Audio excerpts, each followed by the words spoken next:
우리는 매 순간마다 세금을 내고 있습니다. 돈을 벌어도 물건을 사도 세금을 내고 주거, 환경, 증여 등 다양한 세금을 내고 있죠. 현대의 국가들은 이 세금을 정확하게 잘 걷기 위해 노력하고 있는데 증세를 위한 법과 기구를 만들고 전문성을 가진 사람들을 고용하고 있으며 오늘날엔 전산 처리를 통해 효과적인 증세를 하고 있습니다. 이처럼 세금을 걷는 것에도 많은 돈이 들어가는데요. 그렇다면 과거엔 어땠을까요? 교통과 통신이 발달한 근현대와 달리 전근대 사회에서 지방 곳곳에 행정력이 미치기란 매우 어렵습니다. 또한 큰 비용을 들여 세금을 걷는다고 하더라도 세금이 매년 얼마나 거칠지도 알 수 없죠. 전근대 국가들은 이렇게 복잡하고 돈 많이 들고 불확실한 상황을 한 방에 해결할 수 있는 효과적인 방법을 찾아냈는데 바로 세금 걷는 것을 외주 맡겨버리는 것이었습니다. 모든 국가가 그랬던 것은 아니지만 전근대 많은 국가들은 세금을 거둘 권리를 부자들에게 팔았습니다.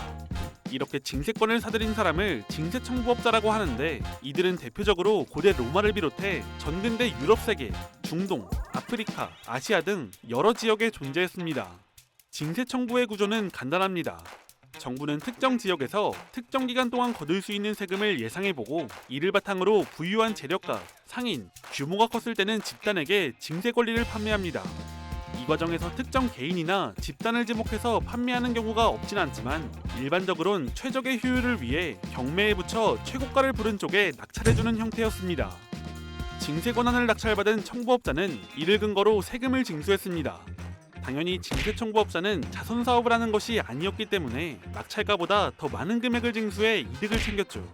이렇게 징세청부업자는 돈을 벌어서 좋고 국가는 비용을 들이지 않고 고정 수입을 확보할 수 있기 때문에 양자 모두에게 이득이 되는 구조였습니다.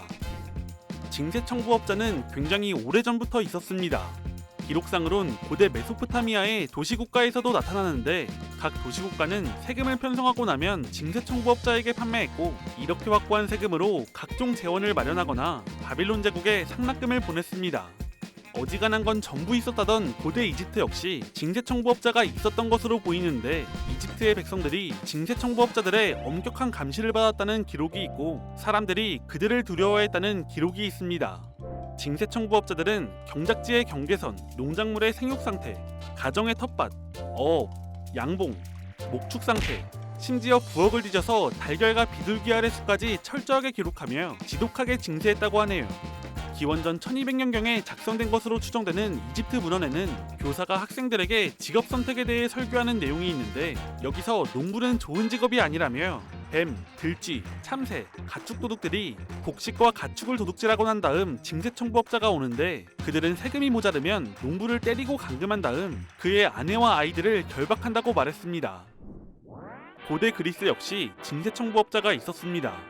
상업이 발달한 그리스의 징세는 각종 변수로 변동이 심했는데 이 때문에 징세청부업은 고위험 사업이었고 보증인이 있어야 징세권을 살 수 있었습니다. 만약 징세권을 낙찰받은 청부업자가 기한까지 대금을 지불하지 못한다면 보증인의 재산을 몰수했죠. 이처럼 고위험 고수익 사업이었기에 징세청부업자들은 정말 악착같이 세금을 뜯어냈습니다. 이외에도 이들은 위험을 줄이기 위해 청부업자끼리 서로 담합해 낙찰가를 매우 낮게 만들기도 했습니다.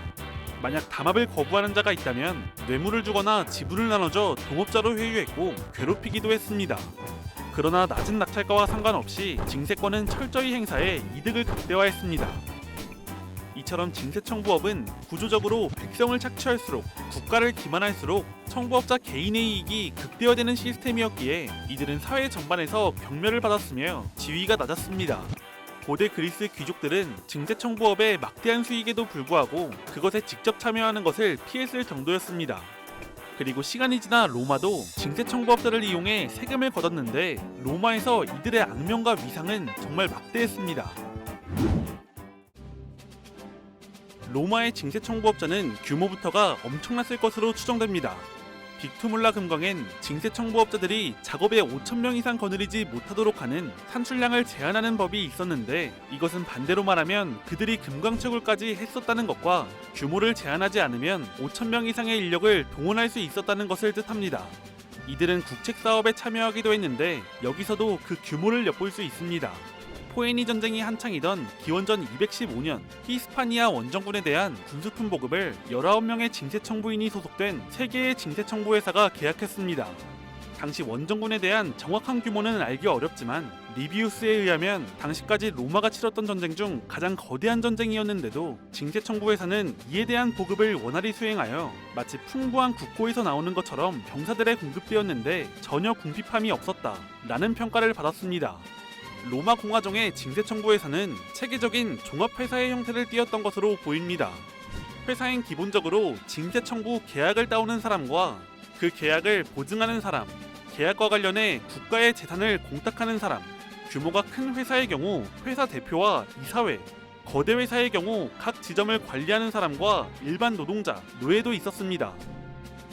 징세청부회사는 로마가 이탈리아 반도를 넘어 각지로 확장함에 따라 함께 성장했습니다. 이들은 로마 속주 경영의 핵심 집단 중 하나였죠. 속주에서 실질적인 징세 업무가 이들에 의해 이루어졌으며 각 속주의 회사 지점에는 이를 위한 하급자, 서기, 징수원, 호위대를 거느리고 있었고 이 규모 또한 수천에 달했을 정도입니다. 이것은 속주 총독이 부릴 수 있는 인원과 비슷한 규모로 추정됩니다. 일설엔 기원전 1세기 무렵 그리스와 소아시아에만 약 8만에 달하는 청부업자와 하수인들이 있었다고 합니다. 로마의 납세 규모와 징세청부회사의 규모는 정말 어마어마했습니다. 특히 속주의 납세 규모가 거대했는데 이것은 로마가 거대 패권국으로 확장하는 과정에서 이탈리아의 조세 부담을 속주민에게 전가하는 식의 재정 정책이 지속됐기 때문입니다. 앞에서 본 기원전 215년 히스파니아 원정군에 들어간 돈이 600만 세스테르티우스고 3개의 회사가 분납했는데 기원전 62년 아나톨리아 반도 서쪽 아시아 속주의 조세 징수액은 4천만 세스테르티우스에 육박했으며 이것을 아시아 청부회사 홀로 처리했습니다. 심지어 보통 속주의 징세권은 5년치를 한 번에 매각했는데 낙찰받으면 일정 금액을 선납해야 했으니 당시 징세청부에서는 이것이 가능한 규모였다는 것이죠. 당연히 이들은 사활을 걸고 세금을 징수했습니다. 온갖 방법을 써서 사람들을 괴롭히고 세금을 걷어갔고 세금 납부가 어려운 사람이 있으면 비싼 이율로 돈을 빌려주고 세금을 내게 했습니다. 청부업자가 악랄하게 쥐어짜면 짤수록 수익은 더 올라갔습니다. 로마의 징세청부회사는 단순히 로마 정부에게 위임받은 청부계약만을 징수하는 것을 넘어 현대의 다층적 하청처럼 원청인 로마 정부에게 받은 계약을 다시 각 속주의 유력자나 징세청부업자들에게 하청을 맡겼습니다. 당연히 이렇게 구조가 복잡해질수록 시민들이 내야 하는 세금의 총액은 폭증했죠. 이것은 법률로 보장된 것은 아니었지만 오래된 관행이었기 때문에 총독의 감시 아래에서 계약이 진행되기만 한다면 로마는 이에 대해 별다른 제지를 하지 않았습니다. 이렇게 탄탄한 징세 하청 시스템을 구축한 고대 로마는 이를 통해 지속적이고 산출 가능한 고정적인 세금 수입을 얻을 수 있었고 청부업자들은 어마무시한 수익을 얻을 수 있었습니다. 그러나 로마 정부와 징세청부업자들의 폐악질로 인해 속주민들의 불만은 날이 갈수록 쌓여만 갔습니다. 기원전 88년 소아시아 북부 폰토스 왕국의 왕 미트리다테스 6세는 이 갈등을 이용해 대규모 반란을 일으키기도 했는데 그리스와 소아시아 도시 대부분이 반란에 동참했고 반란 하루 만에 8만 명의 로마인이 학살당했을 정도로 속주의 불만은 거대했습니다. 3번에 걸친 전쟁은 진압되긴 했지만 여기서 비롯된 혼란은 로마 공화정 말기의 혼란상과 함께 재정의 탄생으로 이어졌다고 보기도 합니다. 결국 이후 황제로 등극한 아우구스투스와 후대 황제들은 이 제도의 문제점을 실감했고 이를 없애거나 축소, 직접 징세를 시도했습니다. 폭군으로 유명한 네로 왕제조차도 시민에게 공개되지 않았던 징세 규칙을 공표하고 징수권의 시효를 1년으로 제한하기도 했습니다. 이러한 노력은 어느 정도 성과를 거뒀는데 이후 대규모 청부업자 집단이 등장하거나 그들의 폐악질로 로마가 위험해지는 일은 일어나지 않았습니다. 물론 징세청부업자가 사라진 것은 아니었습니다. 그들은 여전히 존재했고 부패도 사라지지 않았죠. 이들은 고대 로마가 멸망한 이후에도 계속해서 이어져 중세시대와 르네상스까지도 존재했으며 근대에 들어서야 사라지게 됩니다.